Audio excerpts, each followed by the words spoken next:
Okay, so please introduce yourself to our audience. Tell us what you do, who you are. Hello, my name is Sleepwalker. I'm a DJ in the Metro Vancouver area. I specialize in house music, pop, hip hop. You'll see me at like various events that brings you music and the joy. Nice. That is so awesome. So, on the show, we like to talk music, and that's what we hear about. You are a DJ. Um, Before we get into all the discussions, this is nothing to do with DJing. This is more like a personal question. Well, not necessarily personal, but when you are in need of hyping yourself up, right, for like maybe a gig or something, do you have a specific song you listen to? Right before a gig, I listened to the song Animal by Martin Garrix. Ooh. That's a classic electronic dance music. Okay, totally understandable. Well, on the show, we also have a hype song. It is Domino by Stray Kids. Oh, And everybody knows that once this song comes down, it's about to get jiggy. It's about to get, it's about to get shake booty up in the studio. So here is Domino by Stray Kids, and after that, we'll be right back to talk music. Welcome back to Civil Radio 101.7 FM. You are listening to Ba-da-ba-ba-da-ba Black Mike, and if you are just joining us, we have introduced the DJ of, I suppose, the year, because I only listened to you last year, Sleepwalker. hello, hello. So now that we have had our hype songs, two of them, Sleepwalker and Domino. Wait, sorry, hold on. I just said sleep. Sorry, I meant Animals and Domino. We are gonna get started. So I brought in a DJ to the studio because DJing is as much music and music theory and music formula as it is writing and producing, and it's a very important part of our cultures. You can't have an event and not have a DJ. Like, Indeed. yeah. So, yeah, you told me that you had a DJ partner, right? Yes. Yeah. So, how did that work? How did that come to be? And why is it that you guys DJ as a pair? It to start off, so my DJ partner who unfortunately cannot be here today, Afterlife, we were friends. We started and loving like listening to EDM music together. We and that's when we started learning how to DJ together. So we kind of like in a way grew up together. When we enter the DJ scene, that's when we try to like help each other at events. Obviously, our very first event was very nervous, but because like we got each other's back when one person make a mistake, the other person can quickly swoop in and like help each other. In terms of like at events as a dual DJ, it definitely adds in a lot of like variety. It adds in that like creative like juice flow, whether at the events or before the event during like the planning process. Well, so as a DJ duo, how did you guys start learning to DJ? Like, how did that come to be? YouTube. I'll be YouTube, honest with real? you. Yeah, we self-taught ourselves. That is so real. That is, now people know. Just go to YouTube, guys. Internet is free. Well, technically it's not free. You pay for the internet, but Googling YouTube is free. Exactly. But yeah, to simplify then, on a purely, I guess I should say, theoretical sense, for the listeners, what is a disc jockey? A disc jockey. So, back in the days, before I was born as well, we were in the same age group. I gotta like put that out there. People used to listen to music with an actual disc. They put it on like the disc player. Right. For the DJ back in the day, when they want to swap two songs, they actually have to flip through their like physical music library collection, pull out a disc, put it on the second deck, and actually find the grip of wherever the section of the song that they want to start playing. Right. So that's called disc jockey. Wow. That is crazy. That is I feel like a Gen Alpha having listened to like that. Like I knew the story, but like I knew how that like for like. But if you really think about it, now when people hire a DJ, the first thing they do is just hire some kid with a phone and an aux. You know what I mean? Like I think my first time I actually DJ'd wasn't even with a console or anything. It was more I just had my laptop there and I had an audio interface and I was like, okay, cool, I'm just gonna play these songs. But now that has all been modernized, what would you say is the role of a disc jockey now? The role itself still does not change. The only difference is just that instead of a physical disc or physical like music, now everything's digitalized. Right. But the theory, the flow, the picking, choosing the song, the role of the DJ, it still doesn't change. You still want to maintain that energy level of the crowd when you switch from the first song into the second song. Right. And to be honest, that's a huge misconception of a lot of people on DJ. A lot of people just assume that, oh, DJ is just another like Spotify playlist. Right. But if you think about it, sure, when you're driving, you listen to the same song like maybe 3 times, that's totally fine. But when you're at an event, when you're clubbing, when you're dancing, you don't want to hear the same song more than twice, right? Right. And that's when DJ comes in and swap out the song without you even noticing that, oh, hey, the song just changed. That's an important thing, guys. Y'all, it's not about a phone and an aux. It is an actual, like I haven't tried like actually DJing with a console or whatever, but I tried learning about it like through YouTube again, and I was just watching how people use that console, and I was like, my goodness gracious. Imagine if I had to stand there for the first time having never touched a console, and they think it's just playing a song. I would crash out. But yeah. Yeah, I guess the next question would then be, like, with the swapping out songs and, you know, all that kind of jazz, the question remains, is there a technique to doing that, and how would someone apply that technique? Yeah, for sure. So the technique in the DJ world is called beat matching. You would, when people listen to a song, the part that actually stands out would be the drum. You hear the drum going on the beats. What a professional DJ want to do is when they swap the song, they actually want to beat match the second song with the drum matching with the beats on the first song. Right. So then everything it will be in sync when you switch from the first song into the second song. And a lot of other techniques comes with it. For example, swapping the EQ. Every song has there's like a high, low band, and a mid band of the EQ. Right. You don't want both side of the EQ of two songs clashing each other, and that's when a DJ comes in. They might turn down a little bit of the low band of the first song while emphasizing the high band of that song, because that's what they want the crowd to focus on, while simultaneously swapping the EQ on two songs.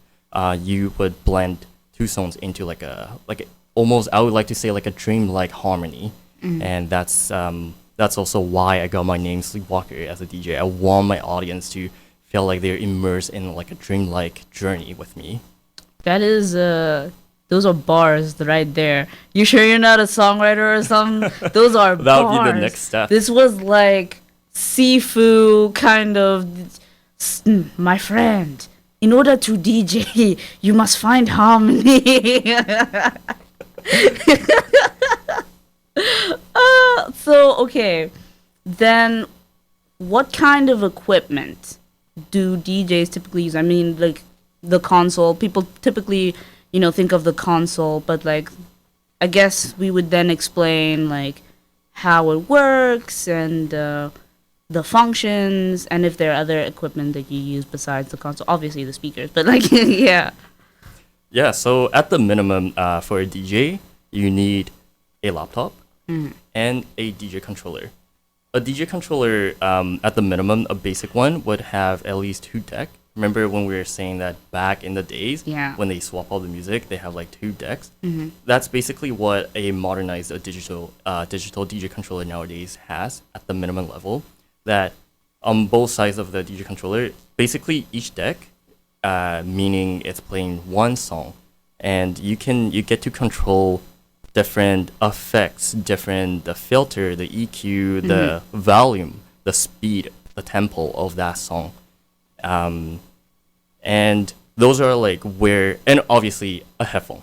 You gotta be able to hear what you're playing, right? Yeah. Yeah. So those are like the minimum, the basic equipment that you gotta do when you start DJing. And once you step into like a more professional level, or when you start getting gigs, you would start adding other, whether it's a sound or a visual equipment that add into your show. So for example, when I go into a gig, I bring my own lights, I bring my own visual, I have like projector, you know.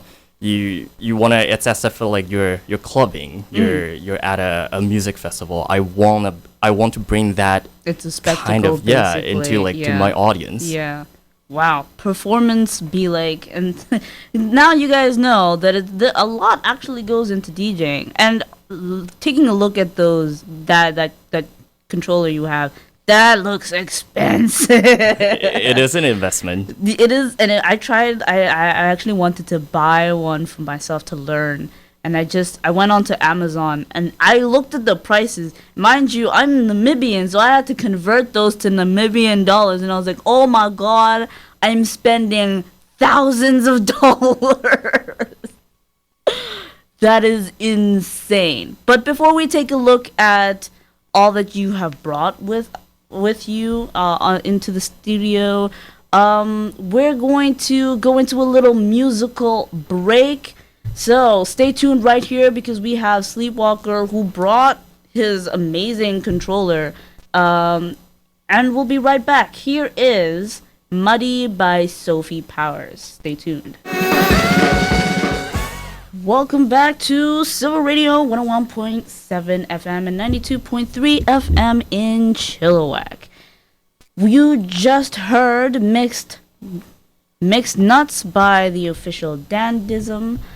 And before that, you heard Muddy by our very own Canadian superstar, Sophie Powers. We're back here with Sleepwalker, and we're talking DJing. So, right. I have a weirdly specific question about DJing. Would you say that there are like different styles to DJing, and what's yours? Yeah, definitely. They're just, if we're just talking about like in terms of the genre, there are definitely different types of DJ who specialize in the specific genre. Right. Mine specifically, it's house, a bit of pop music. Right.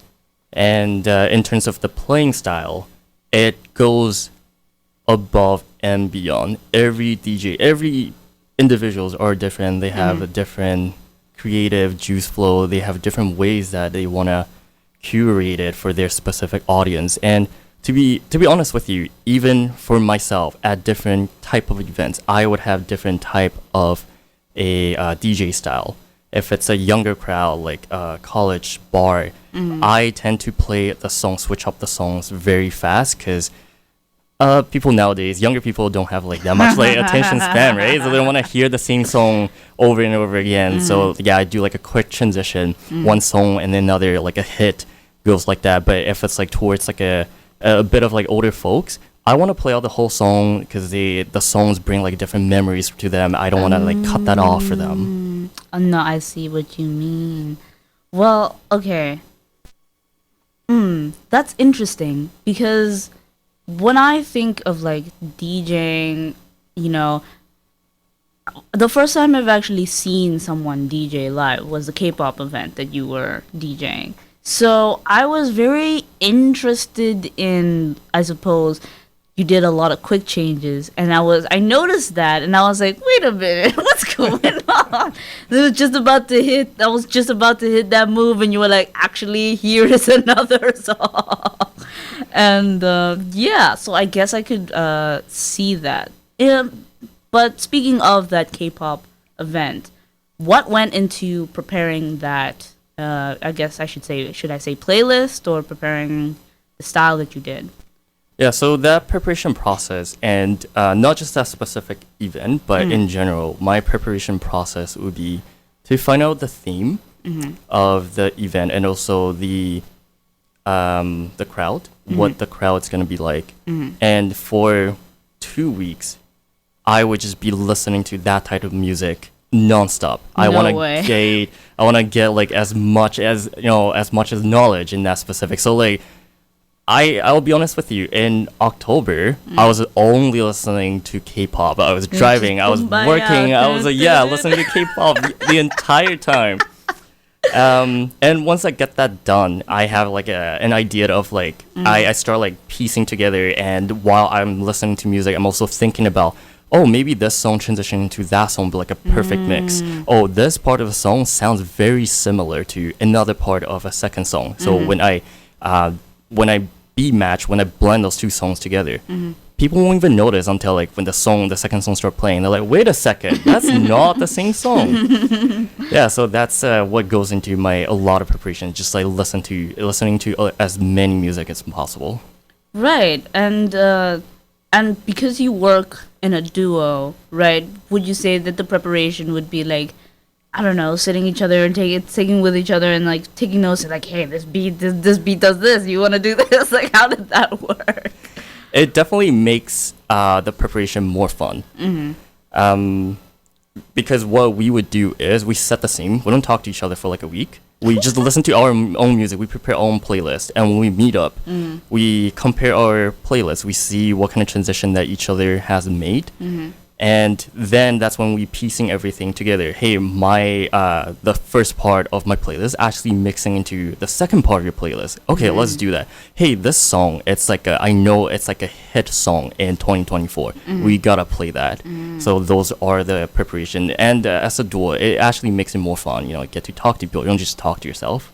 Right. No, I get it. It's very funny because I've always operated as a soloist in my music. I don't DJ, but as a musician, I've always, worked as a soloist, and that's because I'm a perfectionist. So, I can't imagine, collaborating on a technical level with someone else, and be like, oh, okay, I'm gonna switch this, and then head out and go take a piss, and I'll be right back. Like, I can't imagine that. I have to feel really in control of it. Would you say that it's easier because you two know each other, or?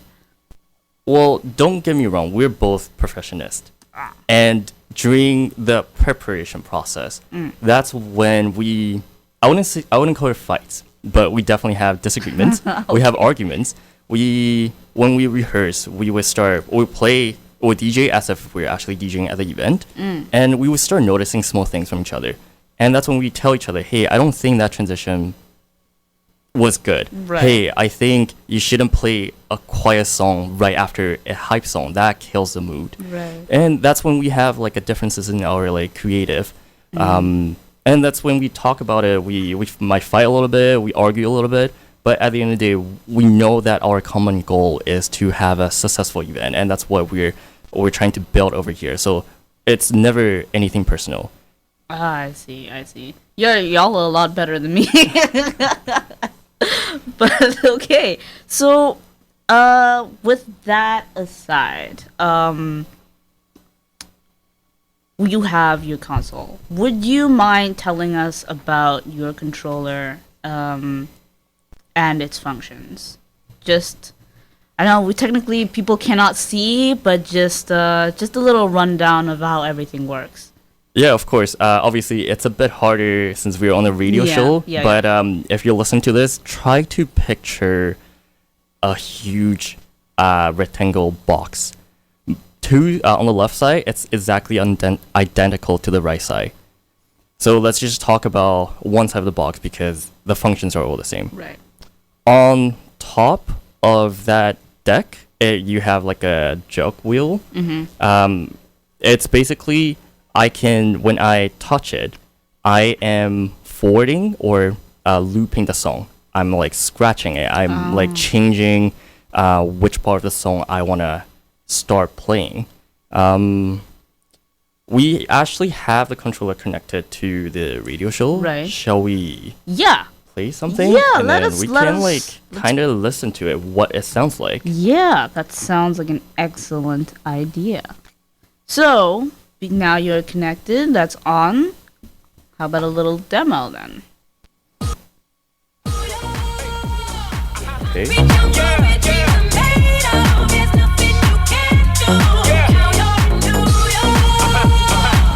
These streets will make you feel brand new. Lights will inspire you. Let's hear it. Okay, so right now I have this song Empire State of Mind, a remix version of it, playing on deck 1. So that was a sample that you heard it. Listen to it when I touch the joke wheel. Whoa, that sounds kind of funky, but Yeah. and that sounds like a scratch, and that's actually what DJ, one of the techniques that you do. It's called scratching. What that jug wheel helps me is to when I want to actually playing a second song, but I want to remember like early on we talk about the most important technique as a DJ is beat matching. Right. When I want to beat match a second song onto the first song, I want to find the exact beat. And it's hard to visualize it on a laptop when it's like dark in the venue. So Right. what I gotta do is I will kind of like scratch the jog wheel. I'll listen to the second song in my headphone, and I try to like find that exact beat that I want to match to the first song. And that's the sound that you're like hearing. Wow. In addition to the jog wheel, the other most important part of the deck is there are 4 knobs. That's in the linear, and those represent different EQ of the song. We have like a high band, we have mid and low band, and the 4th knob it's called filter. Basically, what these knobs do is it changes the profile of the song. I have basically full capability of taking out or adding different band of the EQ. It sounds very theoretical, but let's like hear a sample, the sample that I was Right. just playing just now. And I will slowly taking out the low band EQ, and then you can hear the difference.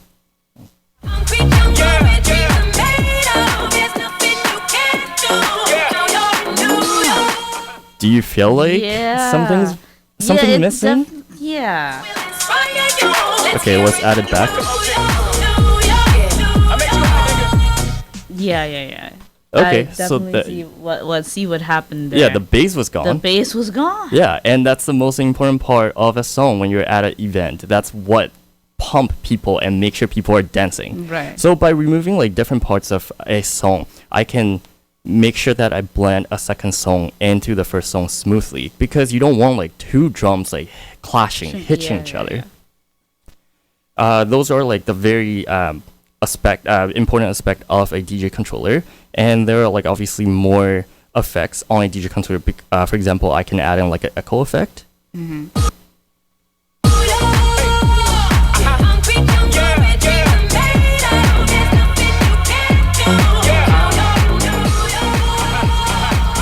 I can add in a roll.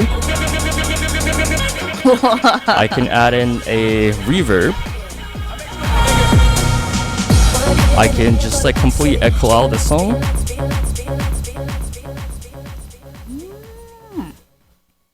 Yeah, so those are like a variety of the effects that I would be adding to a song. Sometimes is to add in a bit of like a flair.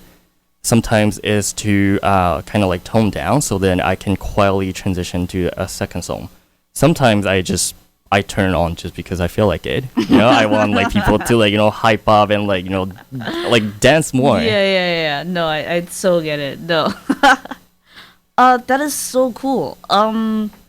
So in terms of like, cause I've heard DJs just completely remix a song. In terms of mashups, do you have like what are some of the, like, I guess I should say, your favorite mashups that you've done? So in this case, what I quote unquote mashup would be taking place behind the scene. On the spot, on the fly though, what I tend to do a lot is I like to play a bass of the first song, and then I wanna like just like play the second song immediately. So you start hearing like a beats of the first song, but then you start hearing the lyrics of the second song. For example, right now we have same thing here over here. We have Empire State on the right side, and if I wanna slowly transitioning into like another song on the spot by removing different EQ band of the song, we can kind of hear what that feels like. These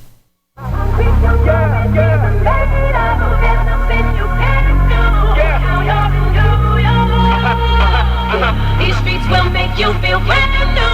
The lights will inspire you. Let's hear it for New York.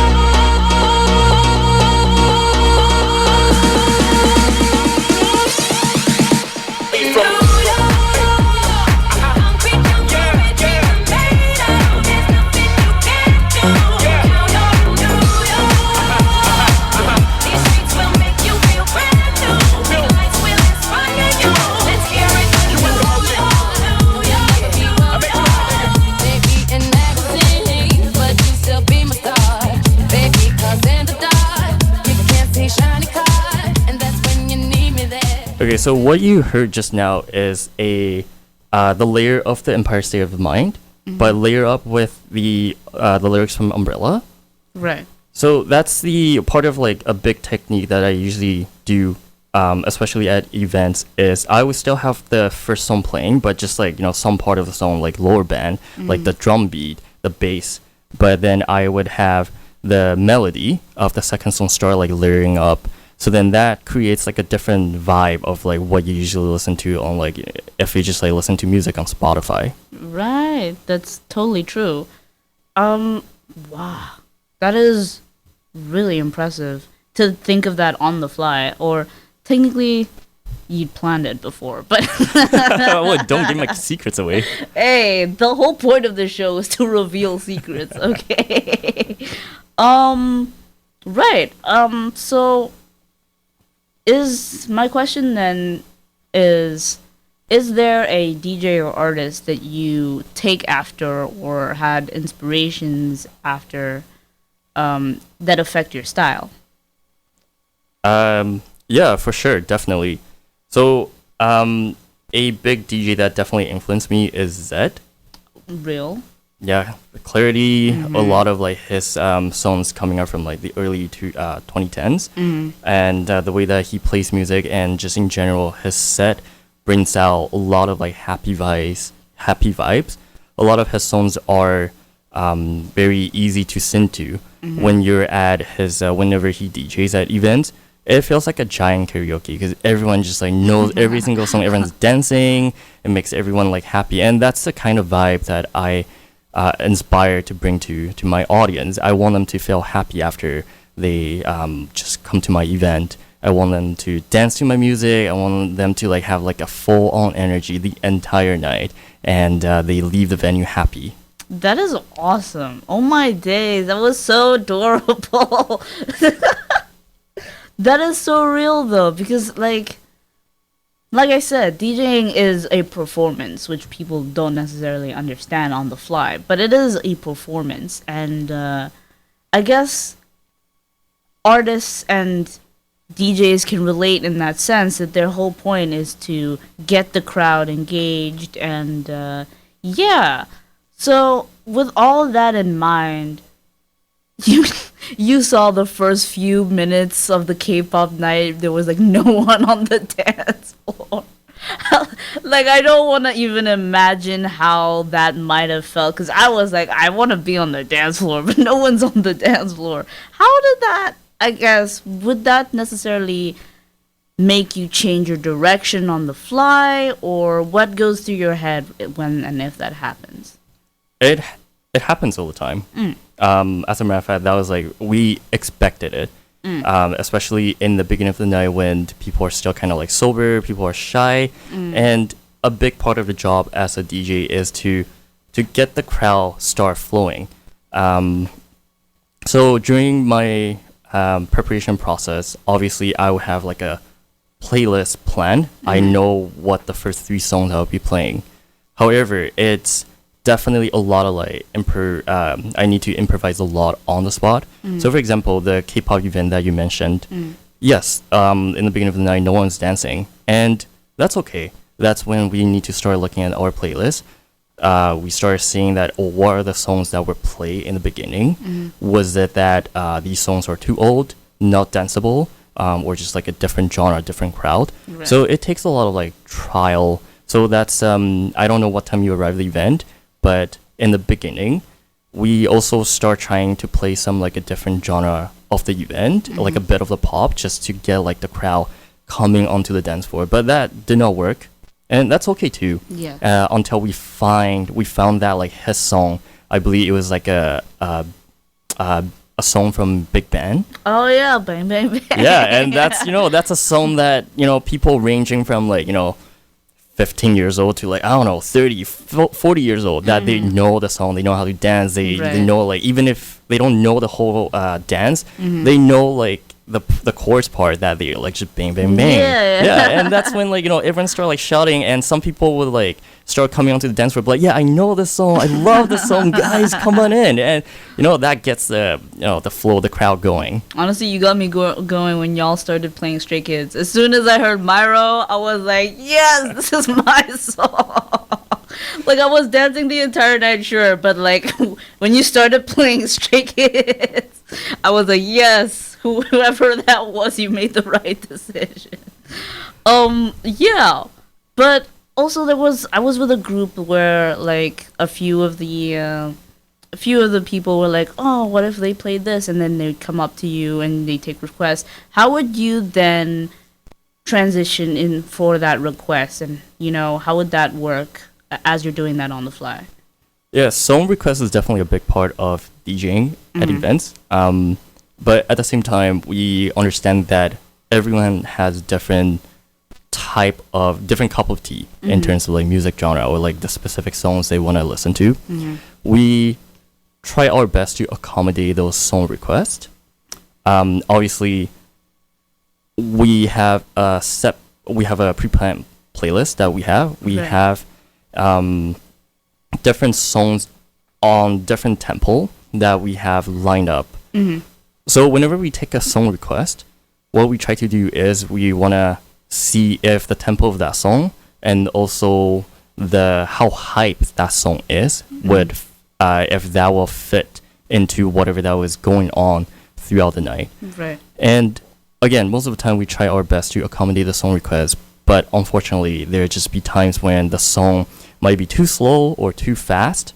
At that moment, the song might be a bit too quiet. It's not enough of the bass to actually get people dancing. So unfortunately, in those situations, we can't play the songs. Right. No, I get that. Wow, that is fascinating. That is truly fascinating. I feel like I'm doing homework right now. But we will take a little song break, and then we'll be right back to talk more DJing.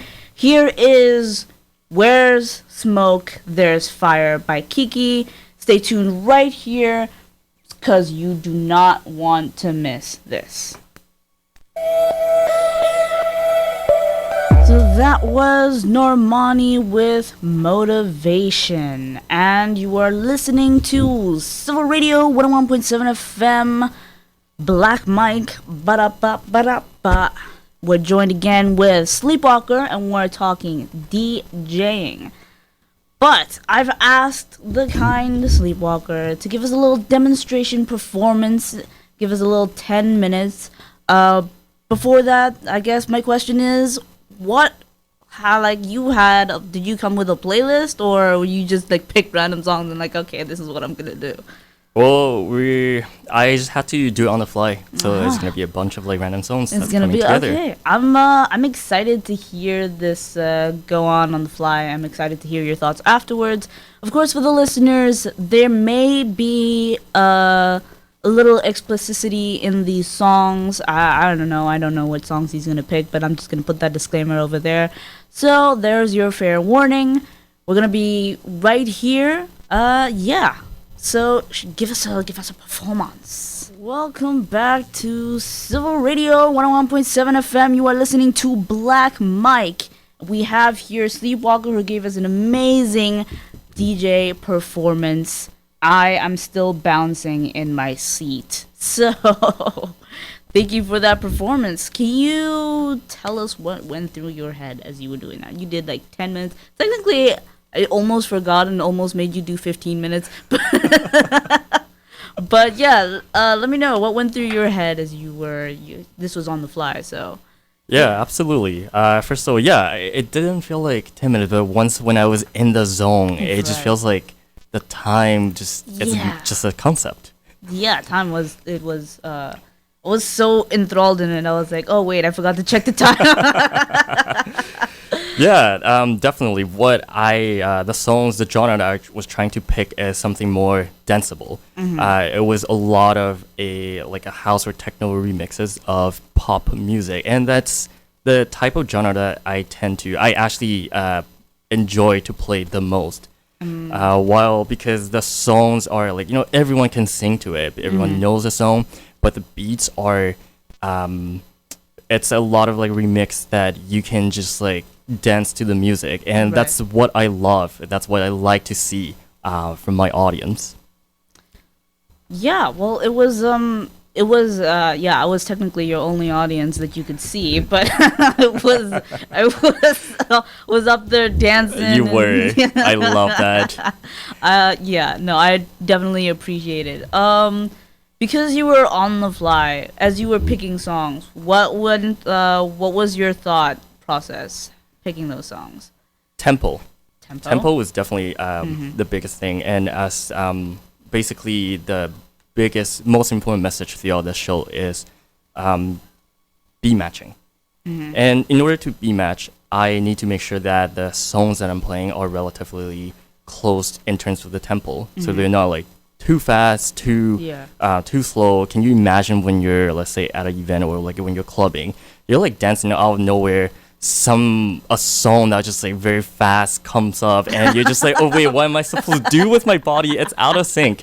Personally, I cannot dance, but from my friends who can dance, I know the beats really matter to them. If you mess up their beats, they cannot dance properly. Right. And that was the biggest thought that was in my head when I was just DJing just now, but also in general, it's the tempo of the songs that I'm gonna play.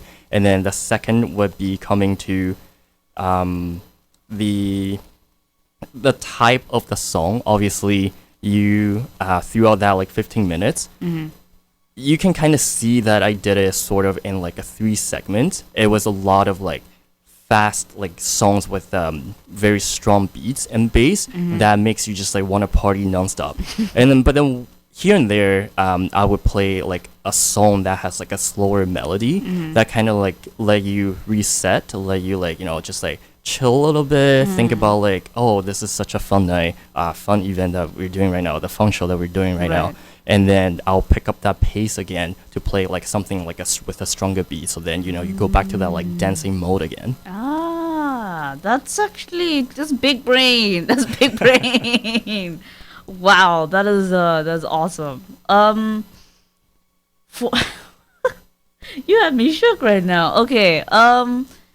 There is a lot that goes into. There's a lot that I think I hadn't really thought about before, as you educating me, Mr. Professor. But I suppose because this show is educational, there is a lot of people that I assume listening to this show want to learn more about the music process. What would you say is some advice you'd give them as they start DJing? Listen to as many songs as possible. You can't DJ if you don't know any songs. So yeah, don't worry. I would say honestly, don't worry about too much about the technique, beat matching, all that stuff. That comes. It's very easy to learn. But what really dictates at an event is the type of song that you're playing, the music that you're playing. You know, you want to bring again a happy or what kind of vibe that you're bringing to the audience. So the songs actually matter. Listen to as much music as possible when you're driving, when you're like busing, when you're working. Listen to the music and really feel how that song, think about how the songs make you feel. That's going to help you a lot when you start DJing. Yeah, I agree. And you're right. It's not necessarily much about the beat matching and the technique right now, especially because I saw someone who DJ'd without a controller, and you know how he did it? He did it with the VLC app. He was No way. No, actually, he had two windows of the VLC app. And he's just using the keys to like go back and forth. And I was like, that is insane. Oh, yeah. So you can definitely be as creative as you. The only limit is your creativity, and so yeah, I guess it's important to. You were right. Listening to a lot of music. I mean, even doing my job, you gotta know a lot of music. So yeah, it has been awesome to speak to you about that. I guess then my question, well, this is not necessarily much of a relevant question because I did talk about someone that freaking DJ'd with the VLC app, but like your software, I suppose. Was that a free or paid software? This is a paid software. Is this like a subscription? Yes, this is called Recordbox. So there are two major software for DJing on the market right now. This has just happened to be the software that I picked that my specific DJ controller recommends. Ah, so when you were doing your research for that, you went into looking at like which controller fits your style, or yeah, would you say that like controller is beginner friendly, or would they be differences between a controller from this brand and a controller from the other? Definitely. The controller that I picked, that I brought to the show today, it's a very beginner-friendly controller, with the, I guess, on the lower end of the price. This has the basic functions that you would need as a beginner DJ. Once you a DJ progress, they will need a bit more functions and something on the higher price range. That has more output, more channels on like the sound interface. So and that really depending on what kind of events that the DJ is going to be doing. Right. But for if you're just starting, you're as a hobby, as you're the beginning of like a DJ career, this is the controller that I would recommend. Oh, okay, good to know. Y'all heard that first, and also because I wanted to start DJing at some point, so I might have to pick that up and save some money. Fun fact, actually, where I'm from, there are a lot of DJ careers. There are so many. Like, if you walk up to someone and say, "Hey, are you a DJ?" the 50-50 chance they'll say yes. So it is something that I was interested in for a while. So thank you for educating us. So yeah, that brings us to the end of our show. It has been awesome, getting to talk to you about this. Yeah. Are there any last words for the DJ companions listening on to the show? Don't be afraid to make mistakes. You are going to make mistakes, but the audience is not going to care. They just want to have a good time. Play good music. Don't be nervous. Just be yourself. And when you be yourself, that's when the audience will enjoy as well. and that will help you with your DJ career. I agree. I agree. Well, that is so awesome, and I absolutely loved speaking to you today. Before we end the show, I do this little outro, and usually for the outro, I always have the guest say the outro. So I'm gonna teach you the outro. And basically, it goes.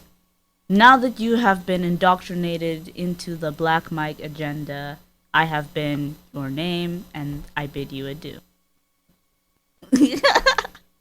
I'll write that down. Yes, please. I will write that down. No worries. It is a lot. I can see that you saw my face, which is zoning out. Like, what?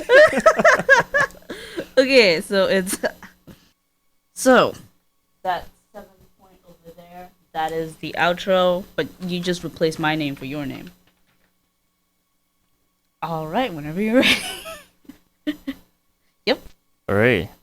Now that you've been thoroughly indoctrinated into the Black Might agenda, I have been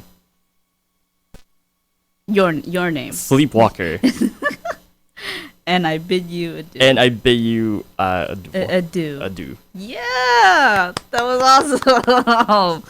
Right. Okay. But of course, we cannot leave without our theme song. Here is After Hours by Kaylani. It has been wonderful being with you. Mwah, love you. Drink some water.